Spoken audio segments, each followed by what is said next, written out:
All right, welcome everyone. Good evening. I'm sure some people will be coming in as we go, but we'll go ahead and get started for time's sake. So I'd like to welcome everyone tonight. My name is Catherine Bokerman, Kat Bokerman. I'm one of the school psychologists here at Evanston. We actually have one school psychologist per grade level here. I always like to plug that because a lot of people don't know about us, but we exist and we are on all of your students' grade level teams tonight. Thank you so much for joining us for our second Family Talk series workshop of the school year. Please continue to watch for updates of other exciting presentations occurring throughout the year. We'll have a few more throughout the rest of the school year.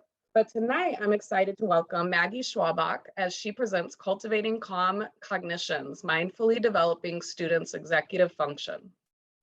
Maggie received her master's degree from United Nations University for Peace and founded North Shore Executive Functioning with the intention of helping young people, particularly those with attention and anxiety issues, develop into confident, independent learners.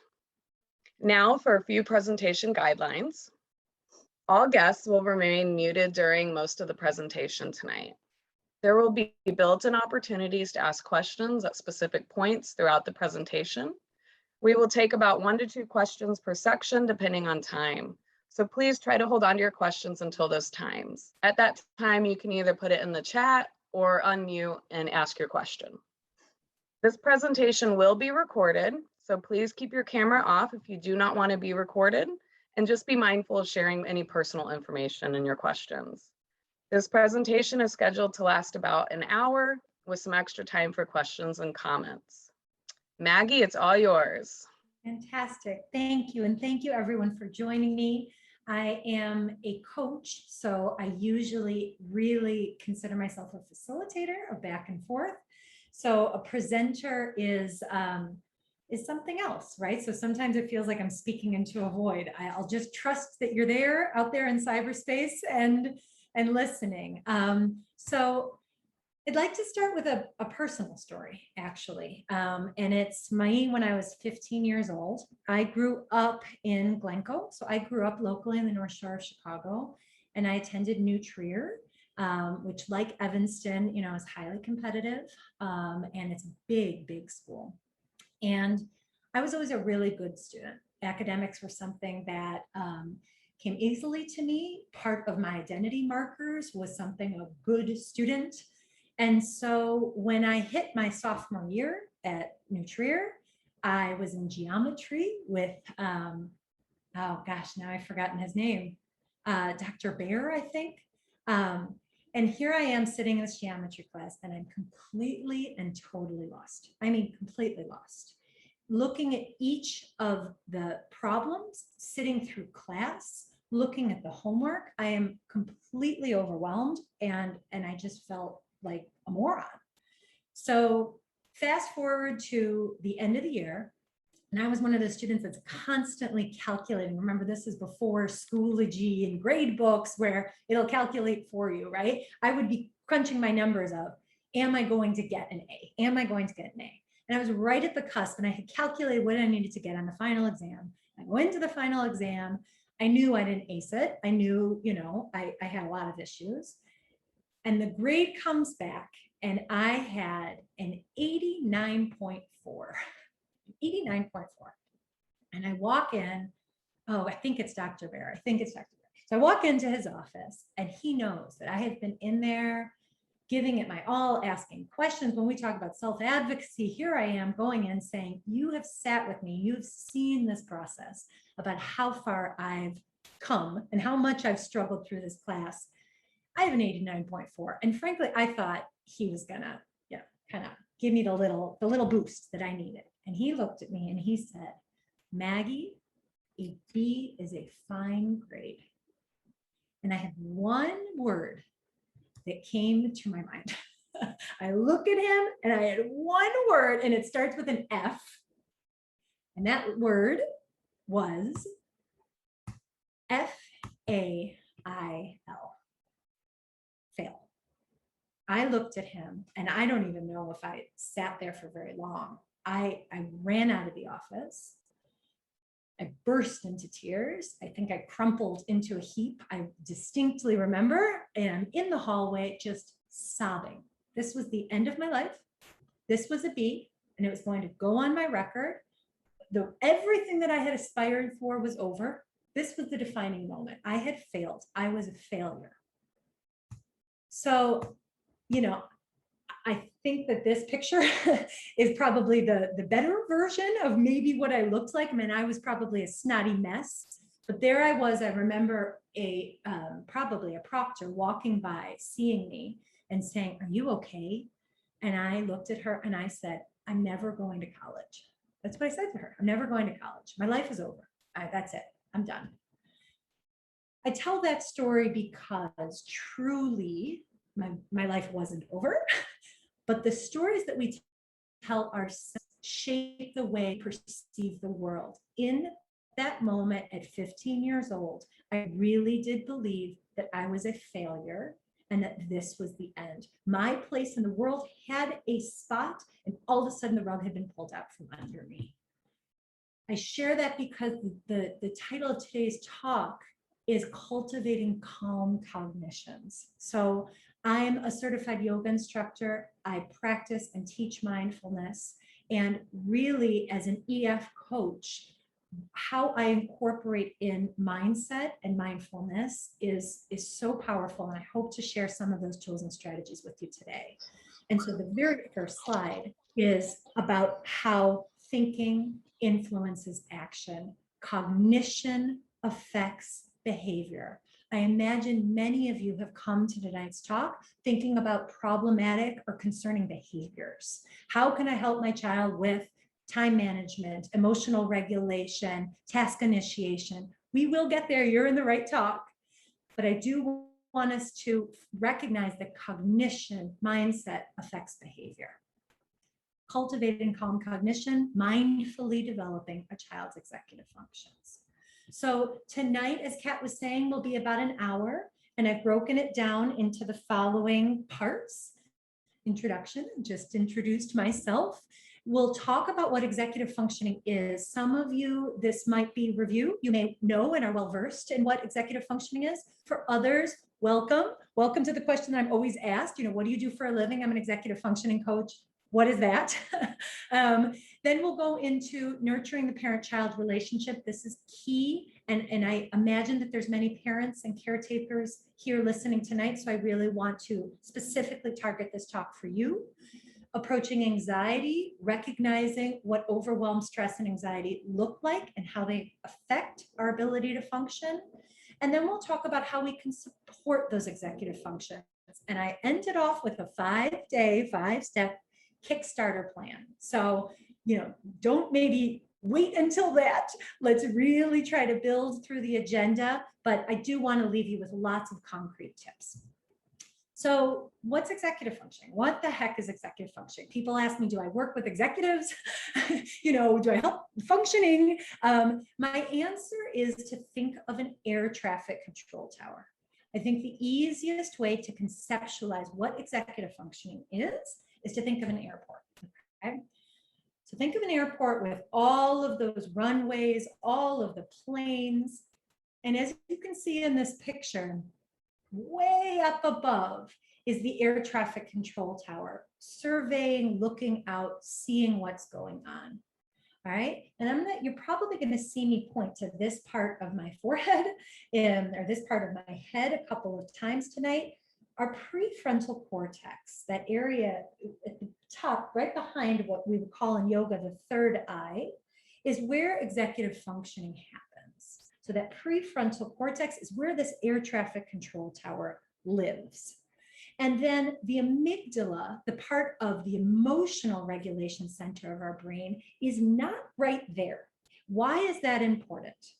Because when we think about what an air traffic control tower does, when there's interruptions in the weather, when there's a storm, when there's a pilot that's gone rogue, or something really needs further attention, that's where it's not just the individual pilots figuring out on the fly how they're going to land the plane or not crash into each other. There's a system that then helps monitor, control, and plan for the takeoffs, the landings, right? So as we carry that metaphor forward, it's a coaching exercise I often do with students, and I work with students who are high schoolers. Part of my team, I run a team of 16 coaches. We work with kiddos as young as first grade all the way up through adults. So everyone needs to develop their air traffic control tower. And what I'll say in the exercise is, what are some of the characteristics that we would want of a person at the helm of the air traffic control tower? So I'll ask you that question as you're thinking. Do we want someone that's hot-headed? Do we want someone that's impatient?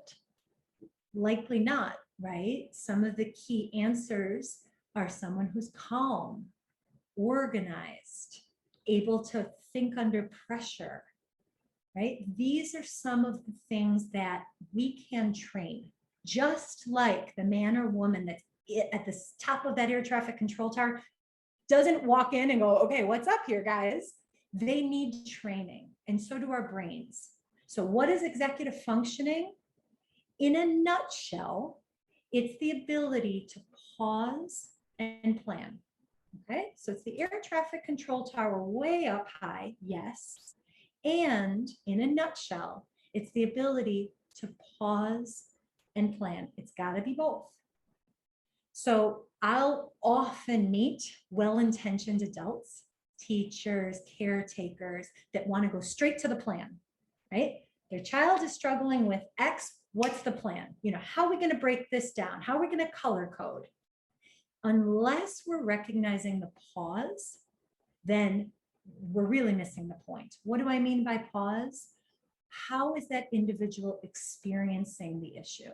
So if they're completely overwhelmed by an upcoming science report, all right, we want to then help them figure out what's happening. They're afraid, they're overwhelmed, they're stressed.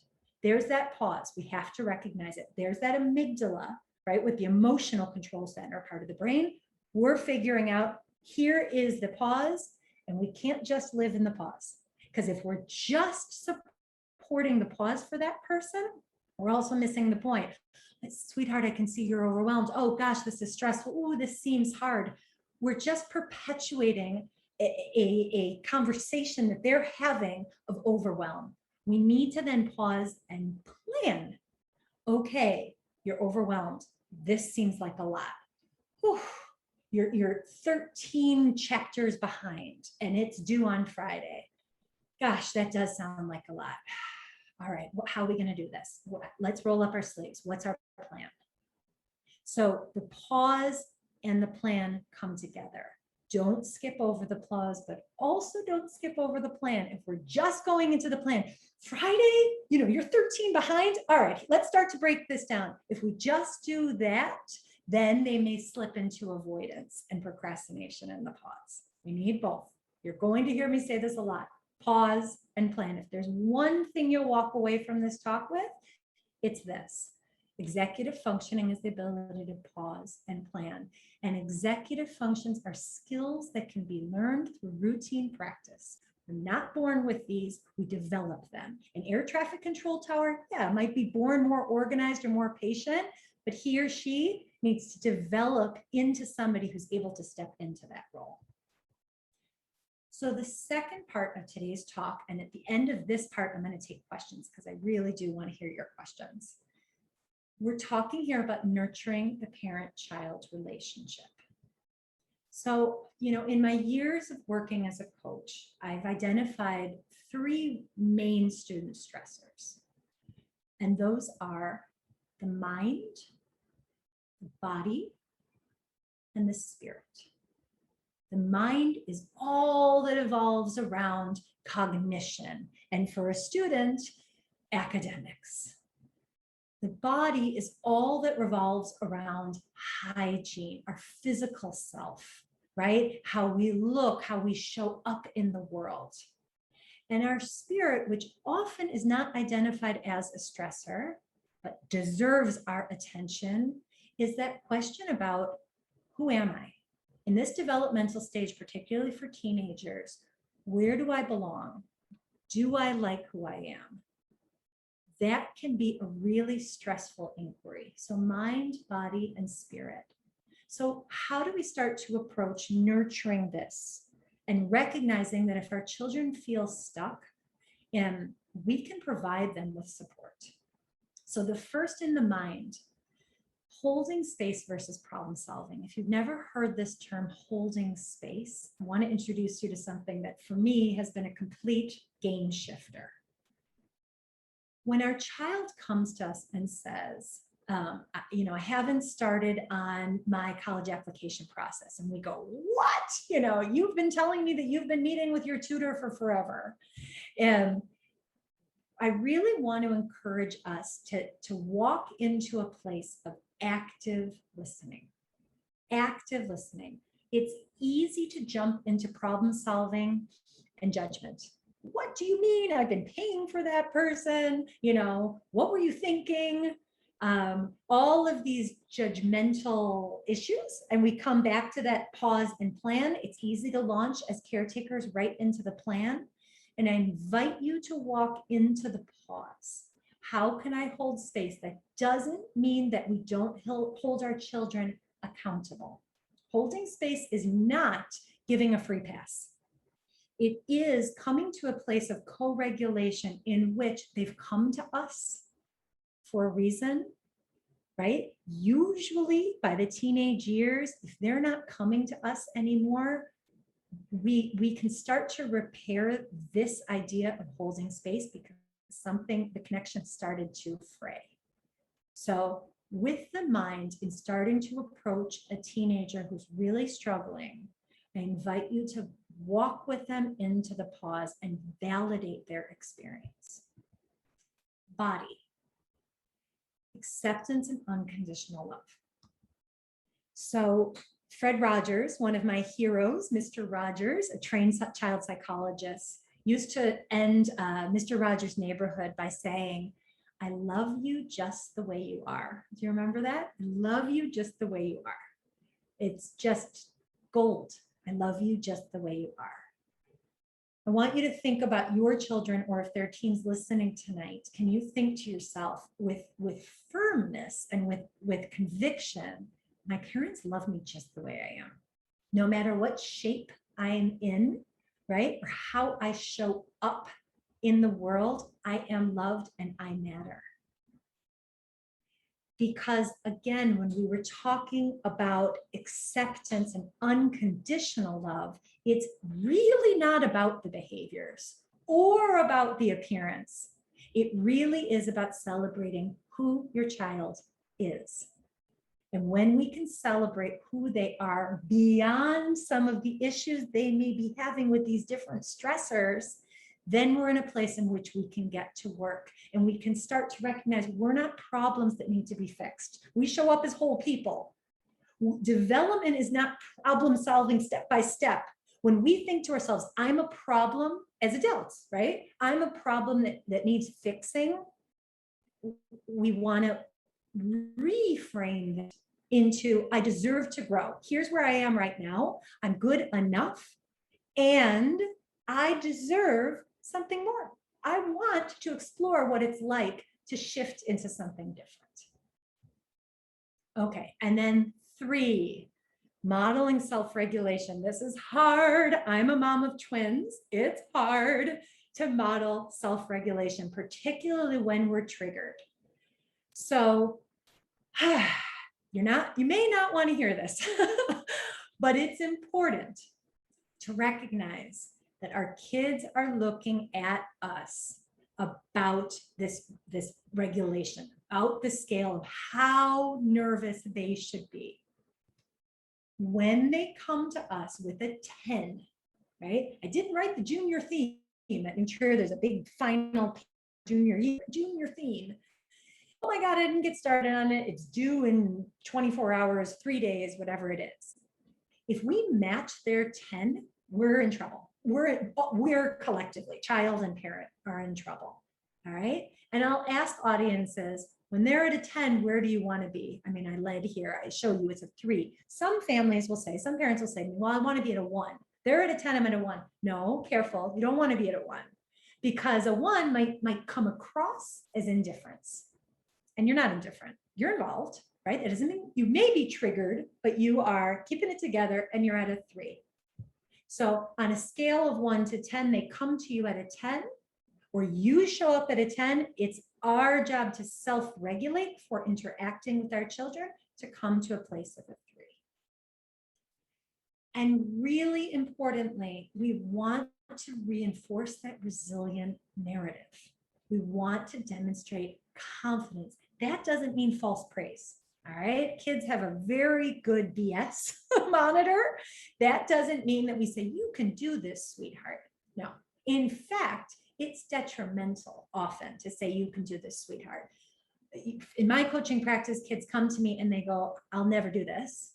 And if I say, sure, you can, you're wonderful, you're special, you're fantastic. What's actually happening, we're back to that validation part, is I'm skipping over what they're saying to me. When they're saying to me, I can't do this, I want to listen and figure out what story they're telling themselves where they believe that they can't. And then I want to help them unlock the potential where they get to a place where they say, oh, either I can't do this yet, or I can do this part now, or this part this week. I have a plan to do this, because that's that resilient narrative.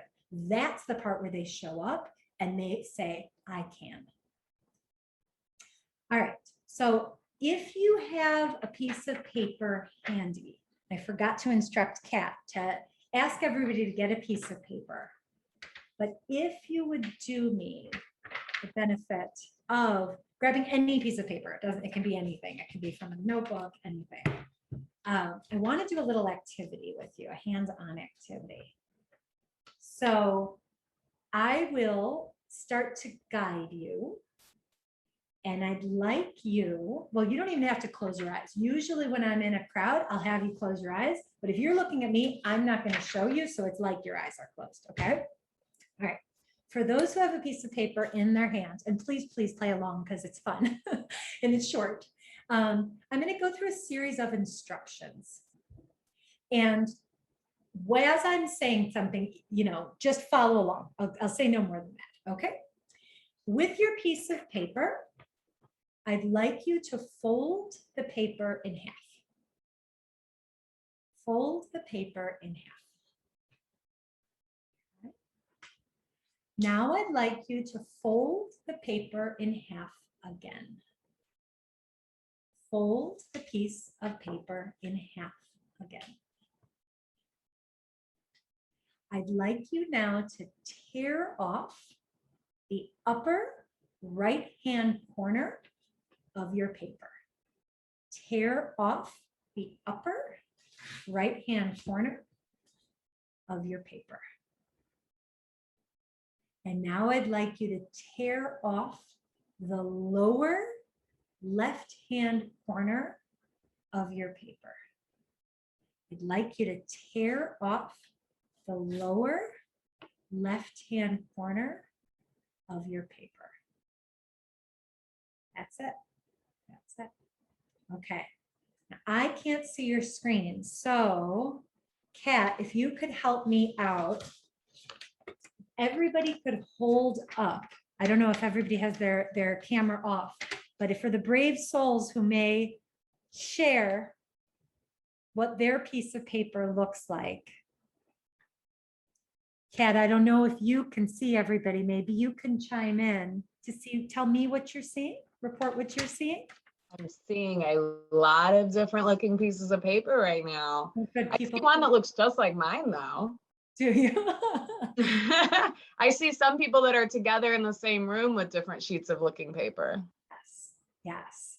So again, I can't see, but maybe you can help facilitate, or if somebody wants to unmute and tell me what you think the activity meant. Why in the world did we do a paper activity? What was I trying to show? What was that all about? You got Lauren raising their hand. Lauren's iPhone, go for it. Okay, so basically, the point of that activity is people can instruct, like people can say one thing, but a whole bunch of different people can interpret it in different ways. Yes, you Awesome. I have, nailed it. can I add one more thing to that? Yes. I'm wondering if I was wondering which way to fold the paper, but I'm thinking it didn't really matter, right? Well, so yes is my short answer, and I'm just grabbing another piece of paper on my printer. So I'll call this hot dog style. This kind, Okay. you can see that? I call it hot dog style, and I call this hamburger style. Okay. I've led this training all over the world, in Peru, in Europe, in Thailand, and it's just fascinating. If we were live, I wonder if what would happen to me, has happened to me, would happen tonight, which is people say, oh, which way do I fold the paper? What do you mean by upper right-hand corner? What do you mean by lower right-hand corner? And I think Lauren nailed it. Lauren, who I can't see, but I think you nailed it in that the same instructions, right? Everybody heard the same instructions. All right, so I'll open up this. I gave you the same instructions, so darn it, why didn't we get the same outcome? I don't know if people are raising their hands, but I'd love to hear. Why didn't we get the same outcome with the exact same instructions?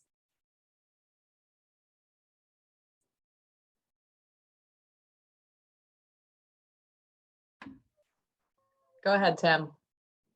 We all interpret things differently. We all interpret things differently. And so it leads me to my next slide, and you can turn off your cameras if you want, unless before I move on, does anybody else want to talk about that paper exercise, that activity, any other thoughts or pieces of feedback or something that came up?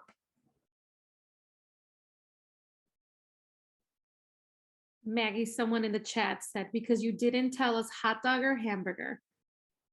Totally. I didn't. You're right. I didn't. I gave you instructions, but I didn't have, there's a lot that's open to interpretation and perspective. Which way do I fold it is going to change the outcome. This is how mine looked. I mean, is this right? Absolutely not. There is no right. That's the idea. Right. And before, because I know there's going to be people going, but that's not how school works. There is a right and wrong at school, and I have to give this answer. Well, I'm an EF coach. And as an executive functioning coach, I'll say this till I'm blue in the face. The process to me is more important than the outcome. The process is more important than the outcome. When we're talking about executive functioning develop, there are, I don't even know why this expression comes to mind, a million ways to skin a cat. I mean, that's awful. We have a COVID cat, and I think he might be, in a ball, horrified. Anyway, the idea is that process is more important than outcome. Perspective is everything. We have one other hand raised Please. from Janet Kirby. Yes, please. Oh, okay. Yeah, I was just going to say that, if you want to have everybody come out with exactly the same outcome, you have to give very scientific instructions, like a chemistry experiment kind of a thing. And when you have the less specific, if you leave wiggle room, people will do things slightly differently. And so it depends on what your goal is. If you want everything to come out, exactly the same, then you give different kinds of instructions than if you are allowing for people to do kind of their own way and be creative. Yeah. And it's such an important point, Janet, because when we think about education, it is worth identifying for us as caregivers, and it sounds like there might be some students in the audience too. It's worth for us thinking, is my education, is my life an outcome in which, with more specificity, if I only had more specificity, then I would reach this intended outcome? I'll offer up that I think that part of the beauty of living is the diversity of opinions and thoughts and paths. I certainly see it in my work. I come back to that moment of when I was 15. Did my instructor, who was a wonderful teacher, did my teacher give very specific instructions for geometry? Yeah, I think he did. Could I see those darn triangles? No, I couldn't. And it was really disheartening and hard. And the stories I started to tell myself were not, maybe I think differently. Oh no, it was, I'm dumb, I'm incapable, everybody gets this but me. And so I guess my big takeaway from the paper activity is really to think each learner is different and our approach matters. Okay, maybe not to get to a predetermined outcome, but to recognize that process is important. So it reminds me of a story when I found this cartoon, right? It's deep. No, it's not, just stand up. It reminds me of a story. I actually don't find this very funny. This cartoon I find kind of sad, because I find it dismissive, and I think often perspective can be blinding. So it reminds me of the following story, that there was a boy who was drowning, and the people of the town rushed over to his aid and reached out into the lake and said, give me your hand, give me your hand, give me your hand. And he would come up and down and just became increasingly desperate. And the people around him became increasingly desperate. Give me your hand, give me your hand. And the strongest person and the wisest person all came, give me your hand. And yet the boy was bobbing up and down. And an old lady walked by and saw what was happening, the desperation of the situation. And she rolled up her pant legs and she waded into the water and she looked the boy in the eye. It makes me emotional. And she said, take my hand. And so the boy grabs her hand, they come out, and as they're panting and gasping, everybody walks around and says, how did you do that? We were saying, give me your hand. We were offering up our hands. And she says, no, you said, give me your hand. When someone is drowning, they have nothing to give. Okay? I think it's a very powerful message in times of COVID, particularly, right? I don't have to share with anybody in the audience the increasing rates of mental health crises that we're going through. This is Suicide Prevention and Awareness Month. When someone is drowning, they have nothing left to give. Our expectations deserve to be modified, and we can give of ourselves to help them come out of a desperate situation. They deserve it, we deserve it. It's approaching with wisdom, with compassion, rather than thinking through what is the outcome that I predetermine, or that the school or that society predetermines. And instead, what does this individual in front of me need? So I promised I would open up for questions. I'd love to hear your questions on the first two parts, or anything that comes up for you. And Kat, if you could help me facilitate, that would be helpful. Yeah. Feel free, and you can put questions into the chat and we'll watch that, or you can unmute and chime on in. I'll try to see everyone. It's just a little tricky.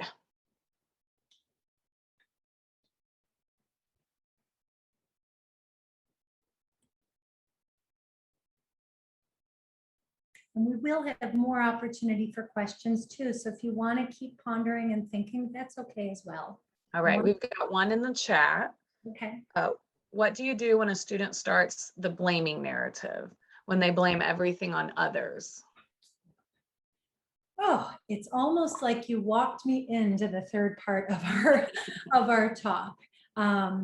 If it is okay with everyone, if I answer that question with the next portion of my talk, because it's apropos. Does that seem all right? Sounds good. Okay, we've got one more. Okay, all right.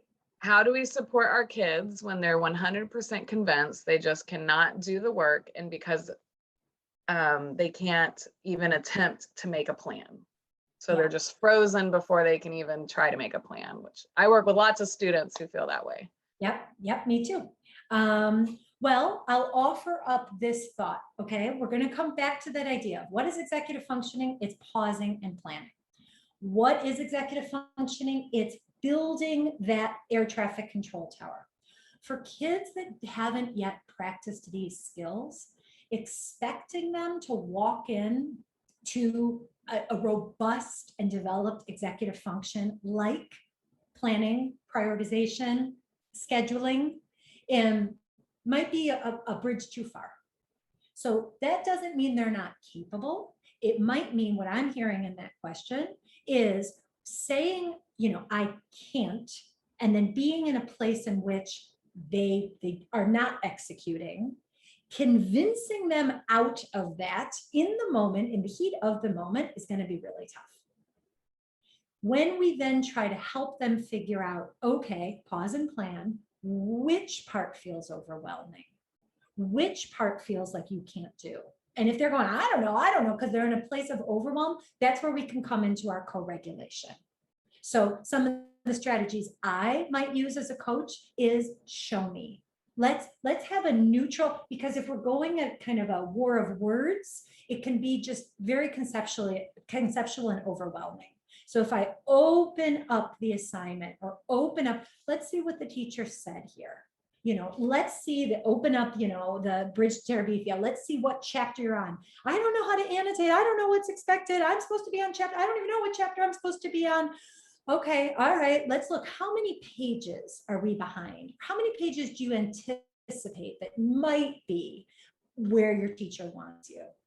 Already what we're doing there is we're starting to co-regulate with them. We're moving from the amygdala, which is on fire, that emotional regulation part, it's on fire. We're starting to douse the fire so that they can move into the prefrontal cortex where the planning can take place.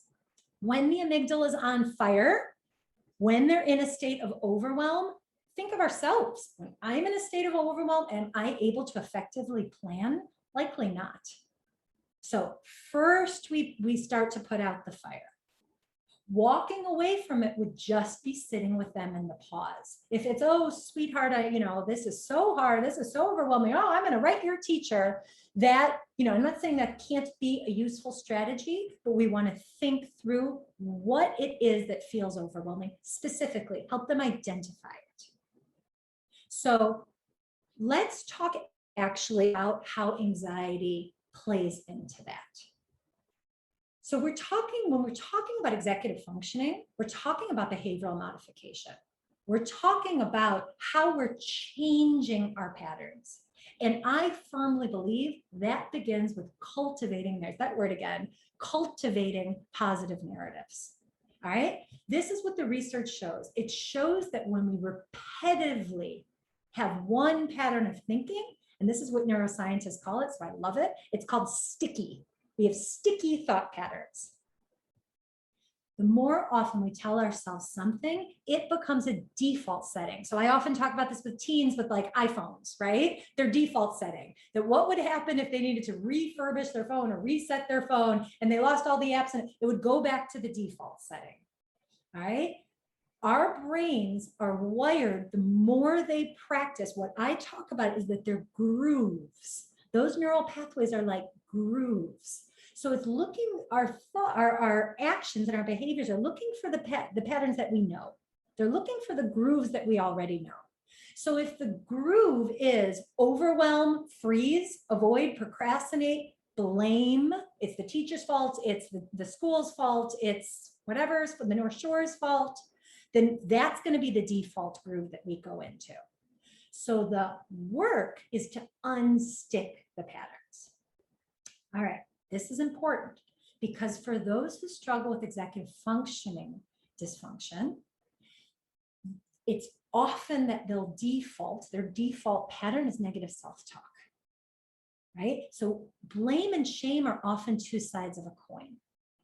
Shame internalized, blame externalized. It's the teacher's fault, it's my fault. Neither, or I should say both, lack accountability. When everything is the teacher's fault, I'm not to blame. When everything is my fault, I'm also powerless to enact change. So the key when we're looking at negative self-talk are these I am statements. When we launch or when we default back into I'm dumb, I can't do this, not because I don't understand the plan, but because I'm stupid, then we're in a trickier place. We need to address that before we go into the plan. All right, so I understand how disheartening it can be to hear negative self-talk and how to respond to a child's negative self-talk. So I want to give some strategies for dealing with that. As we're eliminating negative self-talk, I want to really encourage us that executive functions are built through routine practice. This is about practice. This is not about what's the fancy way to respond to my child when they say this? What are the magic words that are going to get them to then finish the math homework? No, this is a gradual and slow process. Okay, that's the bad news. The bad news is it requires routine practice. The good news is that it requires routine practice. That is, it's not magical. It's all about routine. It's all about practice. So those neural pathways that I was describing earlier, those grooves can be supported the more we practice. And we know this because we know that the brains are organs that are dynamic. Neuroplasticity is real. This is not fictional. And so often we can get into this stuck, fixed mindset in which we even conceptualize, and teenagers and some adults conceptualize our brains as these fixed things, and they're not, right? They are dynamic, just like the organ of the heart is dynamic. So I love this quote. I am. Two of the most powerful words for what you put after them shapes your reality. I am. What comes next? What do we default to? With regular practice, we can train our brains to think more positively. This is not some pep talk of motivational speaking. This is based on neuroscientific research. This is where, as an executive functioning coach, I have seen the effectiveness of mindfulness and of regular practice of changing these neural pathways. So as we're reforming these thought patterns, we are actually altering the synaptic connections. That is a big deal, and it's an encouraging point. And if you haven't talked to your kids about this, talk to your kids about this. Talk to them about what growth mindset looks like. Show them the videos of brain, of how our brains change, right? We can teach old dogs new tricks, we can, but it's a lot easier to teach puppies, right? The brain doesn't fully develop until about 25 years of age. So society has kind of set up its structures that at 18 we're adults. Well, not for the brain, it's about 25 years old. So for those of us who are over 25, that doesn't mean that there's no room for growth, but it does mean that for teenagers, those neural pathways, those grooves are completely, we can change them, but it's going to require routine. It's going to require practice. So I'm going to share with you one coaching exercise that I use I call it Kickstart a Journey Towards Positive Self-Talk. So step one, all right, sticky notes. Ask your child to choose an affirmation statement. So in yoga, we call these mantras. So an affirmation statement that they like, right? And I said, elicits the least amount of eye rolling. So what is something that they want to, what is something that they don't believe or needs work? So for me, the one I wrote down is, I am patient. I am patient. I am patient. I need to remind myself of this. So then we write this down. I am patient. Same one. Okay, we choose one. 7 times. 7 little sticky notes. We write down 7 times. And then I want you to put them all around the house. These 7 is going to be the same mantra over and over, the affirmation statement, in different places around your house. Here's the challenge. Here's the exciting.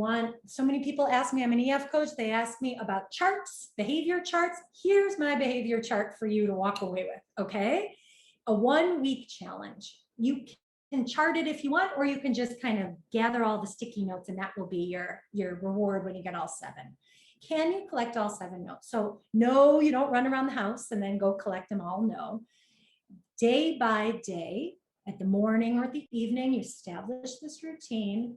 You go around and you peel off one of the notes. So if you have it in your bathroom mirror, you peel it off. Remember I was using that word sticky? to describe what neuroscientists or researchers call, right, those neural pathways and what gets stuck. This, I want you to really imagine unsticking that negative self-talk, allowing in the affirmation statement. I am patient, and I'm taking away some of that, that hot-headedness or that impatience. So here are a couple of affirmation statements to try on for size. There are many, many. Often when parents come and they say, this is the issue, this is the problem, this is what my child can't do, I like to first think about what it is specifically that their I am statement might look like for that child, how they might be experiencing that, and how we can either look for the opposite or look for something positive. So my child always runs late. He turns everything in late. I bet you can guess what that might look like. Right? I am on time. I respect time. I manage time well. Right? Part 4, and I'm going to address any questions that you want just after this part, I promise. Supporting healthy executive functioning development. Okay, so we started to talk about this role of our mind and how cognition affects our behavior. Let's go back to this idea of an air traffic control tower. All right, we said, what's executive functioning, Maggie? What do you do for a living? I'm an executive functioning coach. What the heck is executive functioning? Think of it like an air traffic control tower.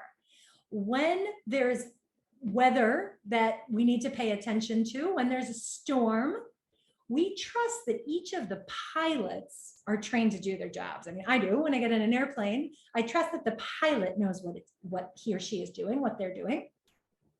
But even a pilot that is really well trained is like different executive functions. So for somebody who really does well with time management, when there's weather and they're not sure, weather being, when there's a disruption and they're getting overwhelmed, time management might not be so easy to land that plane. That might get disrupted.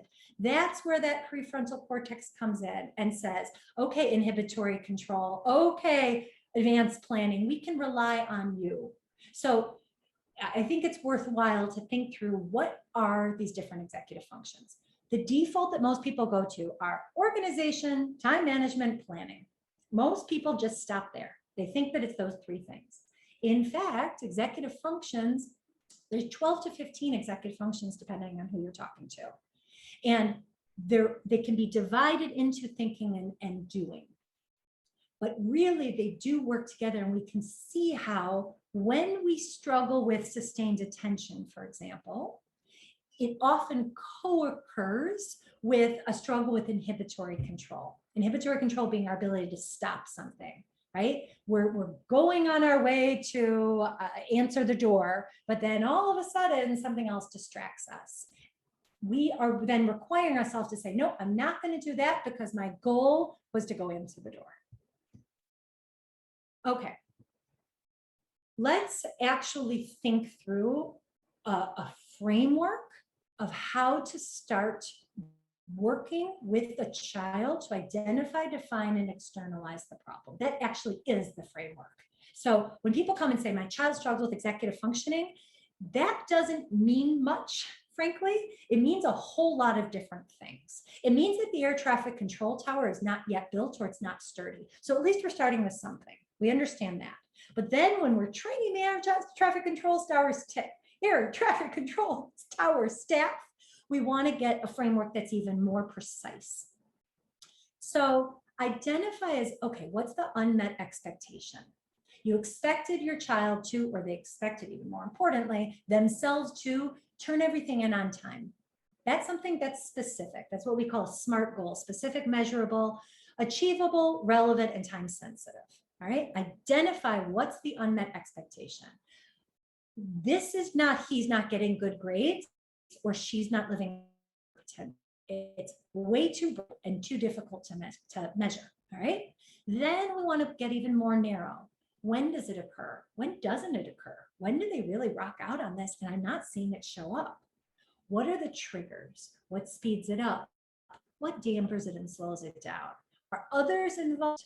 What story is the student telling themselves while the problem is occurring? All right, I want us to keep asking these questions. We're identifying what's going on and we're defining it from the child's lens. Their perspective matters. And this is so key, so key, so key. Our children are not problems that need to be fixed. We are not problems that need to be fixed. Let's focus our energy where it belongs, which is on the problem, not on the individual. Focus our energy on the problem, not the person. What is executive functioning? Remember, P and P, pause and plan. Again, I said, I think maybe this is the second time I said this today. If you're going to remember anything from this talk, it's pause and plan. If you find yourself triggered, or you find yourself, putting your hands up saying, my kid just isn't getting this, pause and plan. Okay, questions? I'm going to open this door again. All right, we've got a few questions in the chat. Yes. Our first one is, tonight my student asked how to get rid of neurotic guilt. I would love help with this. She takes on guilt that isn't hers. Yeah, gosh, that's a wise soul you have of your daughter. Neurotic guilt, what a term. I think again of that idea of guilt. And I am curious about what she means by neurotic or neuroses. It doesn't sound to me as an outsider who is not like Kat, a trained mental health professional. So I want to say that. I don't play one on TV. I'm not a trained mental health professional. I'm an executive functioning coach. So when I hear a term like that, I think to myself, this is a student who has a story that she's telling herself that's quite negative. Right? Well, and if she's internalizing that problem, my role, one of the first approaches I would take is trying to figure out better what she means, and then figure out how we can work towards a plan of externalizing that. So those would be my first thoughts. But I feel for her. I feel for your daughter. Thank you. One more question in the chat box is, how do you help a child that seems to be overwhelmed? She is struggling with her 4 AP classes when they all have tests at the same time. Yeah, I know. It's hard. It's hard. I would validate that this is hard. I would validate that this is not a typical load, as typical as that may seem at ETHS, and this is not knocking ETHS. This is really applauding the excellence of the community that we live in, and at the same time recognizing that we live in a community that is not an average amount of stress, right? 4 AP classes is an extraordinary load. That is a heavy load to be carrying. That doesn't mean that she's not capable. That doesn't mean that she's not resilient and able to rock out, but it does mean that if she's feeling overwhelmed, I understand why. She's carrying a very heavy load. And so that would be the very first thing I would do is recognize along with your student, 4 AP classes is a lot. And you know what? Let's see how we're going to get through this. Tell me what's going on. Tell me how you're experiencing this. Tell me how you're breaking this down so it seems a little bit less overwhelming. And if it's too much for you to carry that load by yourself, let's figure out how you can get support. Because if it feels overwhelming, I don't want your back to break while you're carrying this. It's not worth it. Thank you. Another question that's probably more for us here at ETHS, it's, are teachers trained in executive functioning skills? At ETHS, a lot of our teachers are trained. Over the years, different teachers attend specifically the RUSH neurobehavioral training. That's the one that us school psychologists and a lot of our social workers and academic intervention team advisors are trained in. And then I'm pretty sure, I don't want to misspeak, but I'm pretty sure our FASH and study hall teachers are also trained specifically in the RUSH neurobehavioral systems. And I believe many teachers have been to that training as well. But definitely something that we're always working on, school psychologists are always talking about tier 1 supports and how can we infiltrate the classroom when it comes to executive functioning skills. So that's something that we're always working towards improving. So thank you for that question. Yeah. It's important. And if there are more questions, Kat, and I imagine there are, let me get through this part 5. This is our final part of our presentation. I'm aware of the time. I am an EF coach. I'm aware of time. And let's get into the Kickstarter plan. Let's see if this gets juices flowing, or maybe some thoughts, laying some foundation for thoughts. I termed my talk Cultivation. I believe that the mind is like a garden. I really do. I really do. This is not quick fix fertilizer stuff. As much as I'm saying kickstart, it's towards how to grow the garden. So with that in mind, here's the 5-day plan. Establish goals, create a study zone, set up a schedule, learn to prioritize, and reinforce the resilient narrative. Let's dig in. Day 1, and truthfully, are you going to do these in 5 days? No, but here they are. Discuss goals. If I were to lead a boot camp of sorts, this is where I would go, and I'd spend each day focused on one thing at a time. If you could spend your days any way you pleased, how would you use the time? The reason I ask that question is so often the goals that I hear when clients call me and say, my child needs help, or I myself as an adult need support in building these executive functions. And I'll say, okay, what are some of your goals? And they'll freeze. I don't know. I just need help. Right? Valid. I get it. I understand. Identifying goals is really, really hard. And so this is one way we can start to ease into that a little bit, especially for kids that are saying, I hate school, school refusal or school rejection or school anxiety. I hate this. This is stupid. This is dumb. Right? Okay. If you could shape your day, if it feels like the locus of control is outside yourself and everybody else around you, teenager, is telling you what to do, I want to learn what you would do if you were in the driver's seat, because that, as a coach or as a parent or as a caregiver, is going to teach me, it's going to help me learn how you would. Do you need a break? Do you need help? What is it that you're looking for? And so the next question I'll get when I suggest that is, parents will say, I know what my child would say. They say they're on Xbox all day long, every day, all day long. Okay. Yes, I often hear, I play video games all day long. And you know what I don't do? I don't shut them down. I don't say, yeah, but. No, I hear them out. Okay, why? What are you working on? Because I assure you that some goals are going to come through, whether it's socialization and they're using it to connect with other people, whether it's they're looking for the next level up. There are all kinds of ways that those passion projects that our kids allow us to insight into can show us how their goals are generated. And so day 1, I want to discuss goals and figure out goals. Okay, day 2, we're now a month into school. If I had a dime for every time a student told me that they study either on the couch or in their bed, I'd be a gazillionaire. Couch and bed are not the best places for us to be studying. Particularly during COVID, this was really important. I understand that this is a transition and this is a shift, but the message that it sends to our body and our mind and our body or spirit are all connected. When we're studying in bed, when we're working in bed, the message and that groove that we're creating is the bed. It's confusing. The bed is a place of rest. No, it's not. Just kidding. It's a place for play. No, it's not. It's a place for work. That's really confusing. So we want to establish the boundaries, and we want to have a place. Oh, here's my kitty cat. Sorry, did you hear me earlier saying a bad expression? And we want to reduce the distractions, right? Except when cats walk in the door. We want to reduce the distractions. I often will work with clients that, the television is blaring or their phone is beeping while we're in session and they're distracted. Lo and behold, they're distracted.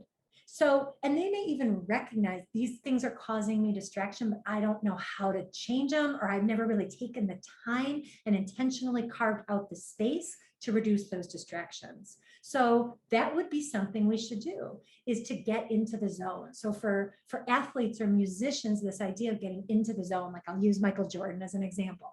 When he was in the zone, he could both see the whole court and be focused on the goal. That's the same idea as in the zone. It's not hyper focused, but it's also not super scattered. And creating a study zone is a place where we can feel both free and contained. Turn off the screens. I get it. It's a little bit of a dated piece of advice because so much of what we do is on a screen. I get it. I get it. I get it. Let's try to turn off the extraneous screens, the screens that we don't need. Let's try to, and there's all kinds of apps that can help us with that to figure out how we can stay focused and in the zone. Okay, set up a schedule.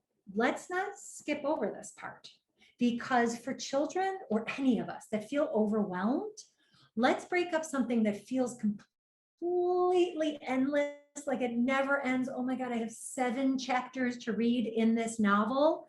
And we're going to break it up into something that's very concrete.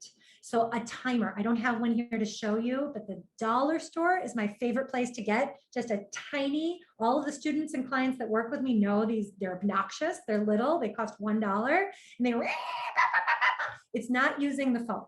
It's not using the phone on purpose. Not that you can't use the phone, not that you can't download the Pomodoro app. Those are other techniques, but I love just an analog timer. And then I'll work with students to say, okay, there's 7 chapters you need to read. Oh my God, I'll never be able to do that. All right, how long do you estimate that it'll take to read this chapter? How many pages is it? And then we're going to set a timer. We're going to try to keep ourselves on track. Family calendar. All right, the art of the family calendar is a disappearing art, a physical calendar. What do we do instead? We use our family share calendars on our phones. I'm not a hater of that. I think they're really useful. But what I do see is that if our goal is to help our children develop the executive function of time management and scheduling and advanced planning, so executive functions, when mom or dad or caregiver is always telling them when the dentist appointment is, or when this is, or when this is, I work with so many teenagers that have never, ever, ever put in their own stuff. They've never, when I say to them, you know, when is dance? And they go, Mom, you know, when is dance? It's their dance schedule, not mom's dance schedule. So I would love for everybody to go out and buy a family calendar. A cheap family calendar doesn't have to be fancy. And to have each individual member of the family putting in their activities.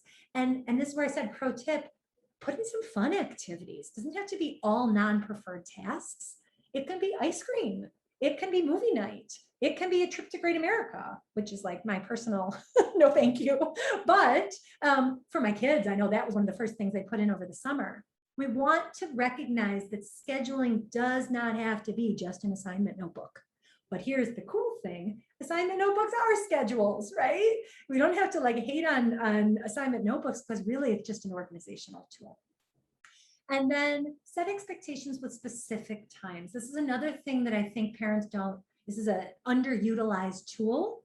So again, we were talking about that word sticky.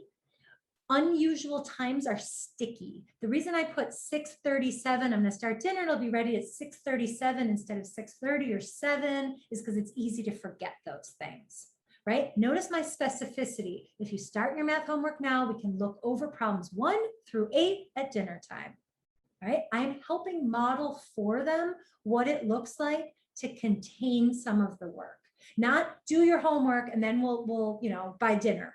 That's way too broad for somebody that struggles with executive functioning. It's hard to know where to begin and where to end. Prioritize, my favorite executive function. Learn to prioritize. Okay, what is the definition of prioritization? It's very simple. Prioritization is ranking in order of importance.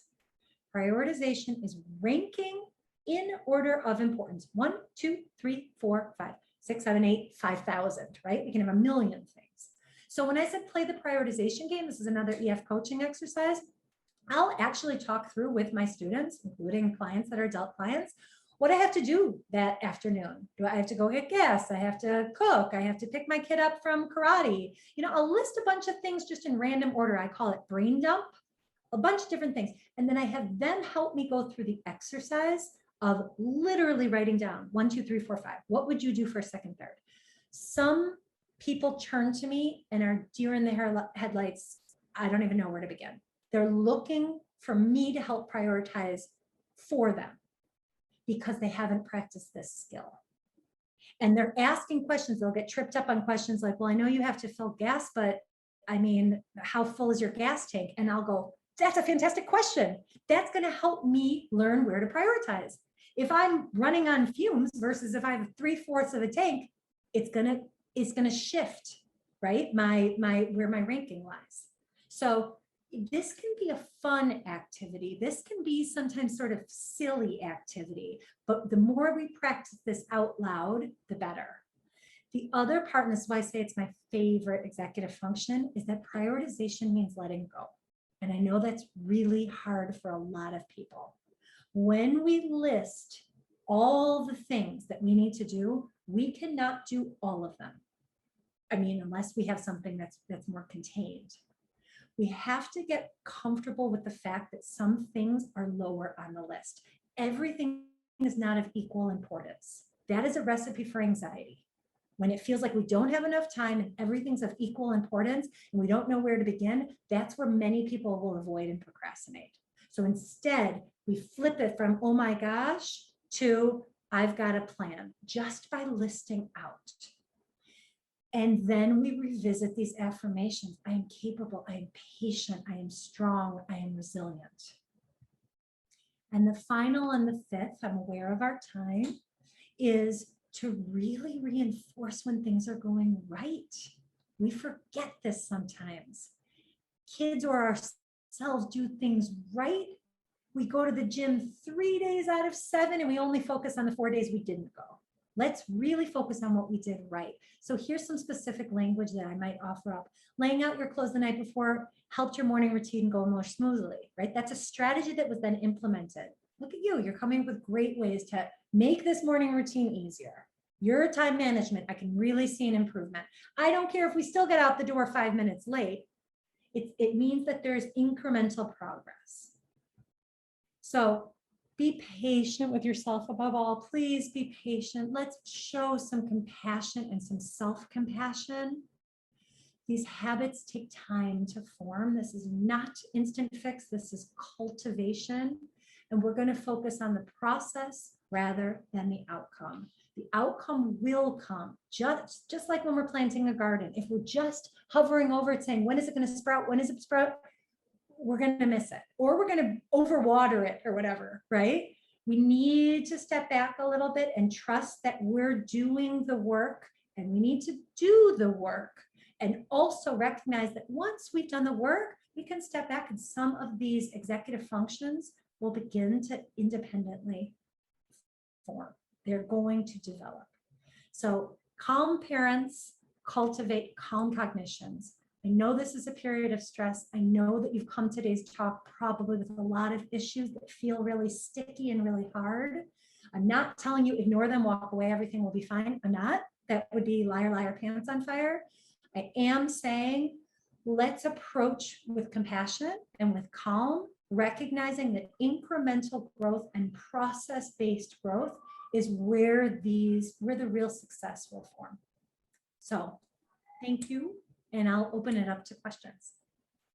All right, we've got one loaded up on the chat, so I'll throw that one out there. Okay. What advice can you offer to a child with ADHD and oppositional defiant disorder?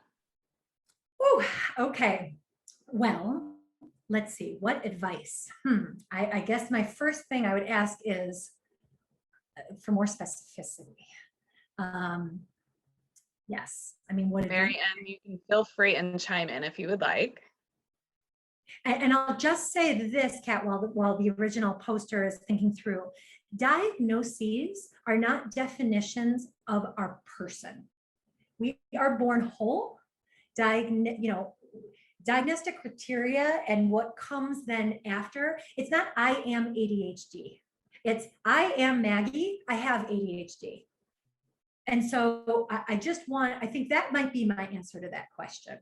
What advice would I give? Approach matters. How is the child or the individual, are they saying I am ADHD? Is that what they are, or I am ODD? I'm walking into situations with that. And for a caregiver, I know how exhausting it can be. I know, I see it. I have seen it for years in working with struggling families. It can be so tiring. And we deserve to then say, my child is in front of me, not the diagnosis. This is the person I see in front of me, not the diagnosis. I also try to, this just came up for me, I also try to empower my students who have certain diagnoses, especially if it's a newer one or they're just kind of learning about it, especially like at the high school level, and just remind them of like what things have been difficult for you over the years. And they might, when it's ADHD or ODD or any of those, they might talk about planning, organizing, and then I like to empower them by saying, well, these are things that are more difficult when you do have ADHD. And so we do need to work on them. And I have a lot of students that I think respond really well to that. Like you'll see kind of an aha moment, like, oh, that makes sense. That feels so much better. I'm not crazy or I'm not lazy. So that's another way I like to approach that. Exactly. Hey. That I am not lazy is so important, Kat. I can see somebody else about to talk, but just one thought to add to that is, I agree that diagnoses can be empowering, right? In that we say, this is a challenge for me and this is how I show up in the world. What I'll say over and over and over is I've yet to meet someone with ADHD that has a deficit in attention. I've yet to meet them. In fact, every single person that I've met with ADHD has an abundance of curiosity. They want to pay attention to many things, right? And so just that shift is important because you have so much that you want to pay attention to. The work is in figuring out how to then narrow the focus. And that we can start to create a plan for, right? That part matters. That's important.